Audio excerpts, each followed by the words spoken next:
ഇതൊരു ജനാധിപത്യപരമായിട്ടുള്ളൊരു സ്പേസാണ്. ഇവിടെ നമുക്ക് ഒരു ഏകാധിപത്യമില്ല. ആർക്കും തുറന്നുള്ള അഭിപ്രായങ്ങൾ പറയാം, അത് പറയുകയും വേണം. അതിനകത്തൊന്നും നമുക്ക് യാതൊരു വിലക്കുകളോ ഒരു നിഷേധിക്കലോ ഒന്നുമില്ല. അവർക്ക് അവരുടെ അഭിപ്രായങ്ങൾ പറയട്ടെ, പറഞ്ഞതിന് മറുപടി പറയേണ്ടവർ അവർ പറയും. അതിനകത്തൊന്നും ഒരു പ്രശ്നമില്ല. ഇപ്പോൾ എന്ത് വിമർശനങ്ങളുണ്ടെങ്കിലും നമുക്കത് കേൾക്കാം. അതിനെല്ലാമുള്ള വലിയൊരു തുറന്ന മനസ്സോടുകൂടിയാണ് ഞങ്ങൾ ഇതിൻ്റെ പുറകിലുള്ളത്. അത് അവർക്ക് അങ്ങനെ ആവശ്യപ്പെടാം, അത് അവർക്ക് ആവശ്യപ്പെടാം. അന്നൊന്നും ഞാൻ ആരുടെയും വ്യക്തിപരമായ പേരുകളൊന്നും ഒരിക്കലും പറയാറില്ല, ഇനിയും പറയില്ല. അങ്ങനെ ആരോപണങ്ങളുണ്ടെങ്കിൽ അതൊക്കെ ഗവൺമെൻറ് പരിശോധിക്കും എന്നാണ് ഞാൻ പറഞ്ഞത്.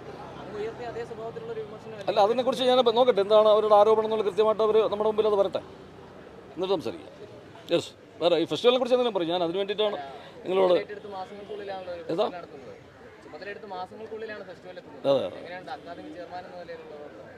അല്ല, ഞാൻ ഈ 2 വർഷം വൈസ് ചെയർമാനായിരിക്കുമ്പോഴും ഇതിൻ്റെയൊക്കെ ഒരു ഭാഗമായിട്ട് കുറേ ഒക്കെ നിന്ന ആളാണ്. അപ്പോൾ അതുകൊണ്ട് തന്നെ എനിക്കങ്ങനെ വലിയൊരു ഭാരിച്ച ഉത്തരവാദിത്തമോ അതിൻ്റെ ഒരു വലിയ ടെൻഷനോ ഒന്നും എനിക്കില്ല.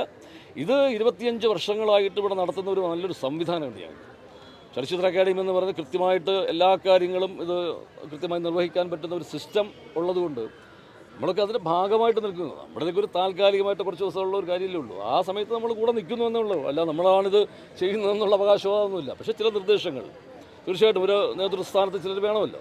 അപ്പോൾ അതുകൊണ്ട് ഇപ്പോൾ ഗവൺമെൻറ് ഇങ്ങനൊരു ഇതിൽ നമ്മളെ വെച്ചിരിക്കുന്നു. അത് കൃത്യമായിട്ട് നമ്മൾ നിറവേറ്റുന്നുണ്ട്. വളരെ സുതാര്യമായി, ആത്മാർത്ഥമായി, വളരെ സത്യസന്ധതയോടുകൂടി ആ കാര്യം നിർവഹിച്ചു വരികയാണ്. പക്ഷേ നമ്മൾ കൂടെ നിൽക്കുക എന്നുള്ളത് നമുക്കൊരിക്കലും ഒരു ഒറ്റയ്ക്ക് ഒരു അത്ഭുതവും ആർക്കും ചെയ്യാൻ പറ്റില്ല, ഉണ്ടാകാൻ പറ്റില്ല. ഇതൊരു സംഘപ്രവർത്തനമാണ്. ഒരുപാട് പേരുടെ പ്രവർത്തനത്തിലാണ്. ഒരുപാട് പേര് ചലച്ചിത്ര അക്കാദമിയിൽ തന്നെയുള്ള നമ്മുടെ ഒരുപാട് സഹപ്രവർത്തകർ എത്രയോ ദിവസമായിട്ട് ഉറക്കം വിളച്ചിരുന്നിട്ടാണ് അവർ ഇങ്ങനെയുള്ള ഒരു കാര്യങ്ങൾ ചെയ്യുന്നത്. അപ്പോൾ നമ്മളവരുടെ കൂടെ നിൽക്കുന്നുണ്ട്, ആത്മാർത്ഥമായിട്ട് തന്നെ നിൽക്കുന്നുണ്ട്. അതിനകത്തൊന്നും യാതൊരു സംശയമില്ല. അല്ല, അത് ഞാൻ കഴിഞ്ഞ ദിവസം പറഞ്ഞതാണ്. അതായത് 29 വർഷങ്ങൾ കൊണ്ട് ഇപ്പോൾ ഇത് 29ാം വർഷം കൊണ്ട് നമ്മൾ ലോകമേളകളിൽ ഒരു സ്ഥാനം നേടിയിട്ടുണ്ട്. അത് തീർച്ചയായിട്ടും സംശയമില്ലാത്ത കാര്യമാണ്. ഏഷ്യയിൽ തന്നെ ഇപ്പോൾ ജനപങ്കാളിത്തം കൊണ്ടൊക്കെ ഏറ്റവും ശ്രദ്ധേയമായ മേളയായിട്ട് നമ്മൾ മാറിയിട്ടുണ്ട്. നമ്മൾ പ്രദർശിപ്പിക്കുന്ന ചലച്ചിത്രങ്ങളുടെ മികവ്, നമ്മൾ നൽകുന്ന പുരസ്കാരങ്ങൾ, അതിൻ്റെ സുതാര്യത, അത് നിർണ്ണയിക്കുന്ന രീതി, അതിൻ്റെ ജൂറി, ഇതൊക്കെ ശ്രദ്ധേയമായ ഘടകങ്ങളാണ്. അതൊക്കെ അംഗീകരിക്കപ്പെട്ടിട്ടുമുണ്ട്. പക്ഷേ ലോകത്തെ ഏറ്റവും പ്രധാനപ്പെട്ട മേളകളുടെ കൂട്ടത്തിൽ എത്തണമെങ്കിൽ ഇനിയും ഒരുപാട് നമ്മൾ സഞ്ചരിക്കേണ്ടിയിരിക്കുന്നു. അതിനെക്കുറിച്ച് ഉത്തമ ബോധ്യം നമുക്കുണ്ട്. ഇപ്പം 30ാം വർഷം 3 ദശാബ്ദം ആവുകയാണ് അടുത്ത വർഷം. അപ്പോഴും നമുക്ക് ആ ലോകത്തെ ഏറ്റവും പ്രധാനപ്പെട്ട ഇപ്പോൾ ക്യാൻ ഫെസ്റ്റിവൽ പോലെയോ അല്ലെങ്കിൽ അതുപോലെ ബെർലിൻ ഫെസ്റ്റിവലോ ഇതുപോലുള്ള ഏറ്റവും പ്രധാനപ്പെട്ട ഫെസ്റ്റിവലുകളുടെ കൂട്ടത്തിൽ ആ ഒരു ലോക റാങ്കിങ്ങിൽ നമ്മൾ എത്തിച്ചേരണം. അത് തന്നെയാണ് നമ്മുടെ ടാർഗറ്റ്. അതിപ്പോൾ നമ്മളൊക്കെ ഇവിടുന്ന് പോയാലും വരും വർഷങ്ങളിലൊക്കെ വരുന്നവർ ഇത് വളരെ കൃത്യമായി തന്നെ മുമ്പോട്ട് കൊണ്ടുപോകും എന്നുള്ളൊരു അത്രയും ഒരു ഇൻഫ്രാസ്ട്രക്ചർ നമുക്ക് കൊണ്ടുപോകും. ഈ ഫെസ്റ്റിവലിനെ കുറിച്ച് അത്രയും ഒരു നല്ല കൺസെപ്റ്റ് ഉണ്ട്, നല്ലൊരു ടീമുണ്ട്. അതുകൊണ്ട് ആ ഒരു ലെവലിലേക്ക് എത്തും എന്നുള്ളതിനകത്ത് യാതൊരു സംശയം എനിക്കിപ്പില്ല. പക്ഷെ നമ്മൾ കുറേ പ്രയത്നിക്കണം, ആ ഒരു ലെവലിലേക്ക് എത്തിക്കുകയും വേണം.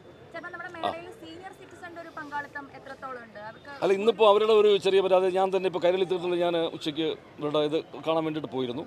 അപ്പോൾ കുറേ സീനിയർ സിറ്റിസൺസ് അവർ പറഞ്ഞു, ഇത് ഞങ്ങൾക്ക് ഇത്രയും വലിയ ക്യൂ ആണ്, അറ്റം വരെ ക്യൂ നിൽക്കുകയാണ്, ഞങ്ങൾക്ക് ഇത്രയും നേരമായിട്ട് ക്യൂ നിൽക്കുന്നു, ഞങ്ങൾക്ക് കയറാൻ പറ്റുന്നില്ല, കുറേ ചെറുപ്പക്കാരാണ് ഇടിച്ച് കയറുകയാണ് അവരാണ് പറഞ്ഞു.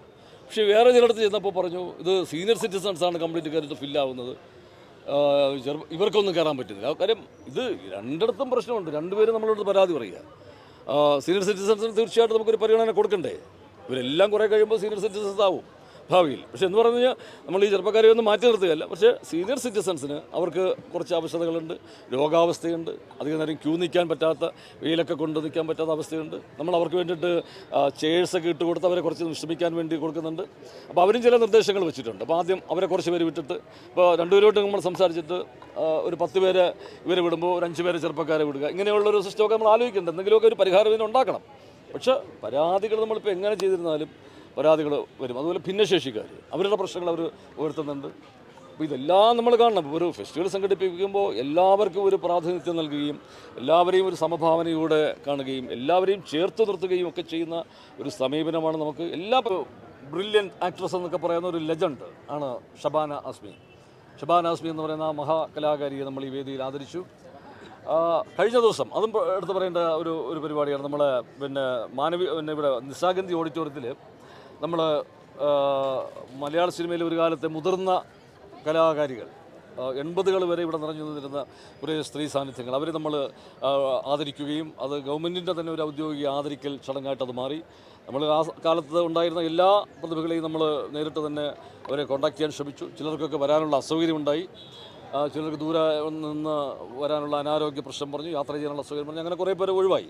എങ്കിലും നമുക്ക് പരമാവധി കിട്ടാവുന്ന അവരെല്ലാം വരാവുന്ന സംബന്ധിച്ചവരെല്ലാം നമ്മളത് കഴിച്ചു സാധിച്ചു. അതും ഏറ്റവും അവിസ്മരണീയമായ വളരെ വൈകാരികമായ ഒരു മുഹൂർത്തമായിട്ട് അവർ മാറി. അവരെല്ലാം പോയിട്ട് മധുസാർ എന്ന് പറയുന്ന മലയാള സിനിമയുടെ കാരണവരെ, ഒരു കാലത്ത് ഇവരെല്ലാം വർക്ക് ചെയ്തിരുന്ന അദ്ദേഹം ഇപ്പോൾ ഒരു പിന്നെ അല്പവാർദ്ധക്യത്തിൻ്റെയൊക്കെ ചെറിയ പ്രശ്നങ്ങളൊക്കെ ആയിട്ട് വീട്ടിൽ കഴിയുകയാണ്.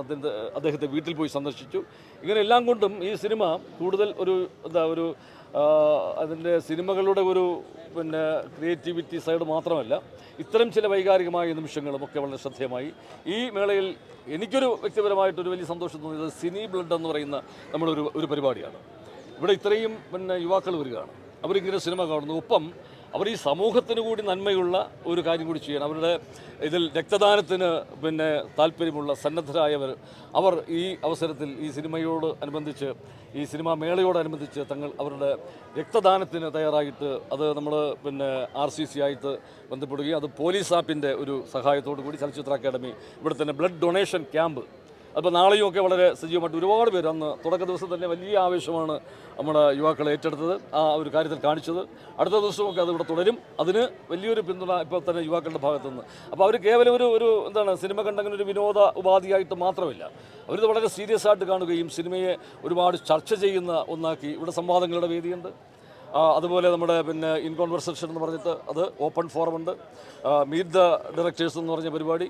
ഒപ്പം നമ്മുടെ ശ്രീ രാജീവ് കുമാർ സാർ, അദ്ദേഹത്തിൻ്റെ ഒരു ഡിജിറ്റൽ എക്സിബിഷൻ വളരെ ശ്രദ്ധേയമായിട്ട് ഇവിടെ ഇതുവരെ കണ്ട് പരിചയിച്ച ഒരു എക്സിബിഷൻ രീതിയേ അല്ല, അതിൽ നിന്നൊക്കെ മാറുന്ന കാലത്തെ അടയാളപ്പെടുത്തുന്ന, വരും കാലങ്ങളിൽ ഒരുപക്ഷെ ആർട്ടിഫിഷ്യൽ ഇൻ്റലിജൻസ് എന്നോ അല്ലെങ്കിൽ അതുപോലുള്ള സാങ്കേതിക വിദ്യകളെ വിർച്വൽ റിയാലിറ്റിയും എക്സ്റ്റൻഡഡ് റിയാലിറ്റിയും ഒക്കെ കൊടികുത്തി വാഴാൻ പോകുന്നൊരു കാലത്തെ ഓർമ്മിപ്പിക്കുന്ന തരത്തിലുള്ള ഒരു കേവലം അതൊരു നിശ്ചല ചിത്രങ്ങളുടെ ഒരു പ്രദർശനമാണെങ്കിൽ പോലും അതിൻ്റെ പശ്ചാത്തലത്തിൽ 50 പിന്നെ great masters of world cinema, അപ്പോൾ അവരുടെ ഈ പിന്നെ ചിത്രങ്ങളുണ്ട്.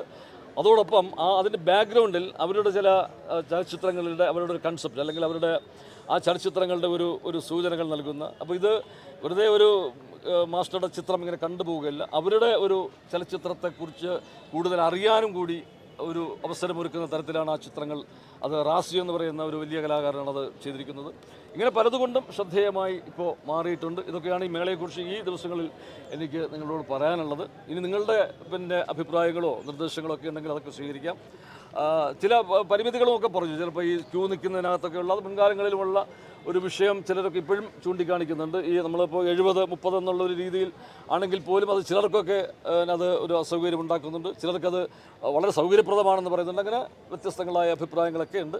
പിന്നെ ഇതൊരു ഫെസ്റ്റിവലാണ്, ഒരു വലിയൊരു ആഘോഷം, അതിൻ്റെ ഒരു മൂഡിൽ ഇതെല്ലാം ഒരു സ്പോർട്സ്മാൻ സ്പിരിറ്റിലെടുക്കാൻ നമ്മുടെ ഇവിടെ വരുന്ന ഡെലിഗേറ്റ്സും എല്ലാവരും അതിന് തയ്യാറാകുന്നുമുണ്ട്. ഇടയ്ക്ക്